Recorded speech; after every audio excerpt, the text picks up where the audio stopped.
شرور أنفسنا وسيئات أعمالنا من يهده الله فلا مضل له ومن يضلل فلن تجد له وليا مرشدا اللهم صل وسلم وبارك على سيدنا ومولانا محمد وعلى آله وصحبه أجمعين أما بعد. Hadirin jamaah salat zuhur Masjid Al-Mahdi Koar Matim yang dimuliakan oleh Allah Subhanahu wa taala, bapak-bapak, ibu-ibu, hadirin sekalian, alhamdulillah kita masih diberikan kesempatan oleh Allah di dalam kehidupan ini menghirup udara yang segar, diberi kesempatan oleh Allah untuk masih melakukan aktivitas kehidupan kita, baik yang kita kerjakan. Kadang-kadang kita memilah, ini urusan dunia, ini urusan akhirat. Sesungguhnya di hadapan Allah Subhanahu wa taala, apapun yang diperbuat oleh manusia di dunia ini adalah semata-mata apa yang kita kerjakan ini untuk mendapatkan ridho Allah. Oleh karena itu tidak ada bahasa lain yang kita lakukan dalam kehidupan ini adalah untuk menuju ridho Allah, menjadi nilai ibadah kepada Allah. Jadi kalau ada orang memilah ini urusan dunia, ini urusan akhirat, itu nanti rugi. Kenapa? Karena justru yang kita laksanakan dalam kehidupan ini terlalu banyak persentase untuk dunia, sedikit sekali untuk urusan akhirat. Tapi kalau kita memahami aktivitas yang kita kerjakan, amal yang kita perbuat semata-mata karena Allah Subhanahu wa taala, maka pasti amalan kita ini dijadikan nilai ibadah. Ketika saudara-saudara kita semua mempersiapkan di pagi hari untuk berangkat bekerja, ketahuilah bahwa bekerja itu diperintah oleh Allah. Bahwa orang yang melakukan kehidupan untuk mencari nafkah itu diperintah oleh Allah. Maka ini menjadi nilai ibadah. Jadi kalau Allah berfirman di dalam Al-Quran, wabtaghi fima ataqallahu daral akhirah wala tansa nasibaka minad dunya. Allah memerintahkan, carilah pahala akhirat terhadap anugerah yang Allah berikan di dunia ini. Tetapi kata Allah, jangan melupakan bagianmu di dunia. Kita ini sering terbalik, bahwa hidup ini untuk dunia, sisanya untuk akhirat. Sehingga yang terjadi dalam kehidupan sehari-hari, kalau ada panggilan dari Allah, panggilan sholat, panggilan ibadah, selalu sisa. Sisa waktu, sisa sibuk, sisa untuk urusan yang lain, semua jadi sisa. Kenapa? Karena kita memang memilah gitu. Kalau kita tarik dalam bahasa agama, sesungguhnya pekerjaan kita ini bagian dari ibadah kepada Allah. Kalaupun kita bekerja, itu sisa daripada waktu sholat kita. Walaupun tidak ada istilah itu sesungguhnya. Yang penting duniamu untuk akhiratmu, akhiratmu untuk akhiratmu. Maka motivasi semua jadi nilai ibadah. Sehingga Allah mengatakan, ketika Allah berikan sehat, untuk apa sehatmu? Ketika Allah berikan umur, kita masih hidup, untuk apa umurmu? Ketika Allah berikan rezeki kepada kita, ketika Allah berikan dunia materi kepada kita, untuk apa kita pergunakan? Kemana kita habiskan? Dari mana engkau dapat? Ketika waktu senggangmu, sebelum datang waktu sakitmu, ketika senggangmu bagaimana kau gunakan? Ketika sakit bagaimana kau sikapi? Ketika masih hidup, kesempatan kita untuk beramal, kesempatan kita untuk memupuk nilai-nilai kebaikan sebelum datang kematian. Maka hidup ini adalah sesungguhnya ibadah kepada Allah Subhanahu wa taala. Itulah dikatakan, wa ma khalaqtul jinna wal insa illa liya'budun. Tidaklah Allah menciptakan jin dan manusia kecuali untuk beribadah kepada Allah. Jadi dalam bahasa agama, ketika kita duduk jadi ibadah, ketika kita bekerja jadi ibadah, ketika kita melakukan aktivitas jadi ibadah, ketika kita istirahat jadi ibadah, ketika kita sarapan makan siang jadi ibadah, ketika kita berbicara jadi ibadah. Artinya apa? Kita merasakan bahwa apa yang kita kerjakan ini ada hadir Allah dalam kehidupan kita. Maka semua itu ada momen-momen yang sangat penting, sebuah dialog yang sangat mendalam. Kapan? Ketika kita sedang melaksanakan sholat. Salat itu sebuah rintihan seorang hamba kepada Allah. Salat itu sebuah momentum seorang hamba untuk munajat kepada Allah. Salat itu saat zikir tertinggi yang dimunajatkan, yang dimohonkan, yang dibaktikan seorang hamba kepada Allah Subhanahu wa taala. Wa aqimis salata li dzikri wa la dzikrullahi akbar. Zikir yang paling besar adalah salat. Salat adalah sarana kita berzikir kepada Allah, dan salat itu momentum yang paling indah. Salat itu sebuah rintihan yang paling mendalam. Kalau Allah mengatakan, aku ini sangat senang terhadap rintihan hambaku ketika dia merintih kepadaku. Hadirin yang dimuliakan Allah Subhanahu wa taala. Maka alhamdulillah, ketika hari ini kita masih diringankan langkah untuk salat berjamaah. Dengan salat berjamaah ini mudah-mudahan Allah memberikan naungan kehidupan kepada kita, sehingga pertolongan Allah diberikan, sehingga berkah Allah diturunkan, rahmat Allah dihujankan kepada kita sekalian. Karena dari majlis ini majlis yang diberkahi oleh Allah, majlis ini majlis yang dirahmati oleh Allah. Maka penting, bukan hal yang biasa orang yang bisa melangkahkan kaki ke masjid, bukan hal yang ringan orang yang menaruh kesibukannya sesaat untuk datang ke rumah Allah. Bahkan perbanyak saksi-saksi di dunia ini.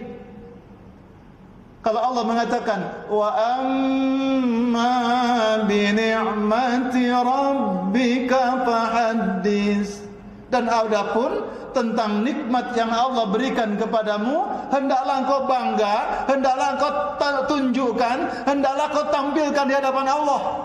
Kalau perlu, punya baju baru, punya pakaian bagus, punya kendaraan baru, pakai untuk ibadah, niat karena Allah. Ya Allah, ini anugerah rezeki yang kau anugerahkan kepada kami, dan kami pakai untuk ibadah. Semoga menjadi saksi di hadapan engkau. Dia menjadi saksi bagiku. Ya Allah, inilah hambamu di dunia yang menjadikan semua fasilitas rezeki yang kau berikan kepada dia digunakan untuk jalan ibadah kepadamu.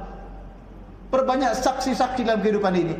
Oleh karena itu dalam bab fikih selalu diingatkan, perbanyak, walaupun di masjid, perbanyak tempat duduk kita, perbanyak tempat zikir kita, perbanyak tempat sholat kita. Contoh tadi sholat qobliyah atau tahiyatul masjid di pojok sana, maka qobliyah zuhurnya agak di pojok yang lain, kemudian zuhurnya bersama di tempatnya. Nanti ba'diyah zuhur upayakan mencari tempat yang berbeda. Itu sunnah untuk memperbanyak saksi-saksi Allah di bumi. Itu makanya ada sunnah, ketika engkau berangkat ke masjid pada jalur jalan yang satu, maka ketika pulang dari masjid upayakan menggunakan jalur yang berbeda, jalan yang berbeda. Maksudnya apa? Supaya Allah menjadikan bumi tempat kita pijak menjadi saksi di hadapan Allah. Ya Allah, si fulan yang menjadikan tanah ini berkah karena dilangkahi oleh dia untuk jalan ibadah kepada Allah Subhanahu wa taala. Dan jangan kita lupakan ketika kita sholat, banyak berdoa kepada Allah. Dan doanya jangan pelit. Doa untuk diri sendiri, doa untuk keluarga kita, untuk istri, untuk anak-anak, untuk kedua orang tua, untuk keluarga besar kita, untuk saudara-saudara, untuk rekan kerja, untuk bangsa, untuk negeri kita tercinta. Jadi ada orang diizinkan Allah doanya itu, subhanallah. Apa disebutkan doanya itu? Rinci sekali tentang kehidupan ini. Aku cinta kepada negeriku, aku cinta kepada bangsaku, aku cinta kepada kaum muslimin, kepada umat manusia. Selalu aku doakan kepada Allah. Setiap waktu aku menengadahkan kedua tangan. Itu luar biasa. Tapi ada orang untuk berdoa untuk dirinya sendiri saja dia tidak mampu. Untuk memohon kebaikan dirinya sendiri saja dia tidak sanggup, apalagi berdoa untuk yang lain. Jadi dalam majlis yang singkat yang berkah ini, gunakan sebaik-baiknya. Sebab di masjid ini tidak ada doa yang ditolak oleh Allah. Sebab ketika malaikat ini berkumpul, dia kemudian menaikkan apa yang dimohonkan.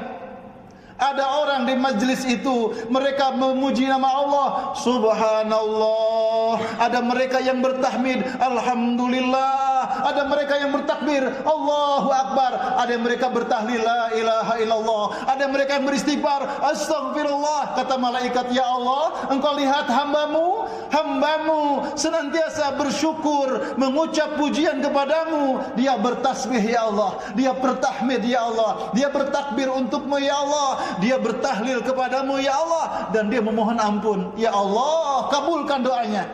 Subhanallah. Itu didoakan, dinaikkan doa kita oleh malaikat-malaikat Allah di hadapan Allah Subhanahu wa taala. Dan salat itu momentum yang paling indah. Ketika seorang hamba, seorang manusia berdoa kepada Allah, siapa di antara kita yang tidak ingin ditolong oleh Allah? Setiap orang yang hidup pasti ingin mendapatkan pertolongan dalam segala urusan, dalam segala keadaan. Kita ingin ditolong oleh Allah, tapi pertolongan itu sulit. Pertolongan itu sulit untuk kita minta. Kita ini mengakui ketika ditanya, apakah kau hebat di hadapan Allah? Apakah kau kuat di hadapan Allah? Apakah kau sangat luar biasa di hadapan Allah? Kita akan menjawab serendah-rendahnya. Tapi ketika saat-saat kita muhasabah, kadang-kadang kesempatan itu tidak muncul. Kita tengok ketika kita bertakbir Allahu Akbar, mulut kita mengatakan Allah Maha Besar. Di saat yang sama kita tidak merasakan apapun dalam diri kita.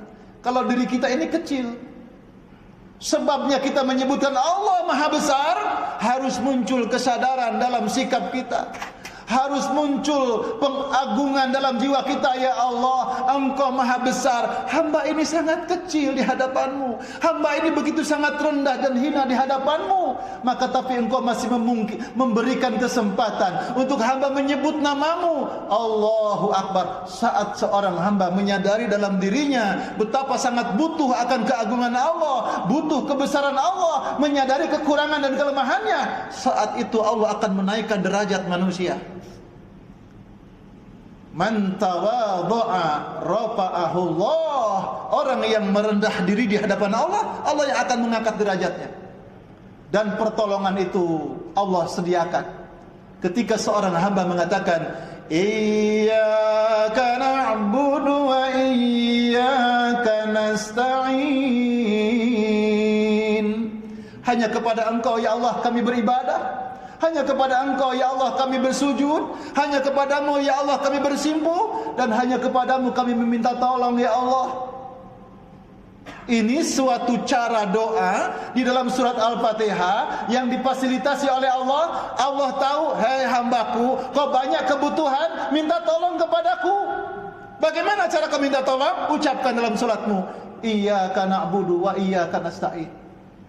Hanya kepadamu kami menyembah ya Allah, hanya kepadamu kami meminta pertolongan ya Allah. Maka Allah saat itu menjawab, hada baini wa baina abdi wa li abdi ma sa'alah. Kata Allah, inilah perjanjian antaraku dan antara hambaku, kata Allah, dan apa yang diminta oleh hamba-hambaku pasti akan aku kabulkan. Subhanallah. Jadi orang mukmin disiapkan solat itu saat-saat yang sangat memungkinkan doa kita naik ke langit, doa kita dikabulkan oleh Allah. Maka jangan pernah berdoa dengan doa yang tidak baik. Jangan pernah berdoa dengan doa yang baik tapi kamu termasuk orang-orang yang kikir dalam berdoa. Berdoalah yang banyak, berdoalah kebaikan, berdoa dengan penuh keyakinan. Ud'ullah wa antum muqinun bil ijabah. Ud'ullah wa antum muqinun bil ijabah. Berdoalah kepada Allah dan kau punya rasa yakin yang dalam bahwa Allah pasti mengabulkan doamu. Itu sebuah keyakinan. Itu sebuah tauhid, itu sebuah prinsip. Kapanpun dimanapun kita menyebut nama Allah, yakin. Innahu as-sami' al-basir. Dialah Allah yang maha mendengar, yang maha melihat. Dan kita yakin menyebut nama Allah dengan permintaannya. Maka menjadi takut bagi kita semua ketika dalam hidup kita walaupun sejenak ditinggalkan oleh Allah. Jangan sampai kita tergolong orang-orang yang diacuhkan oleh Allah, walaupun sebentar. Sungguh kita ini tidak akan sanggup hidup kalau ditinggalkan oleh Allah.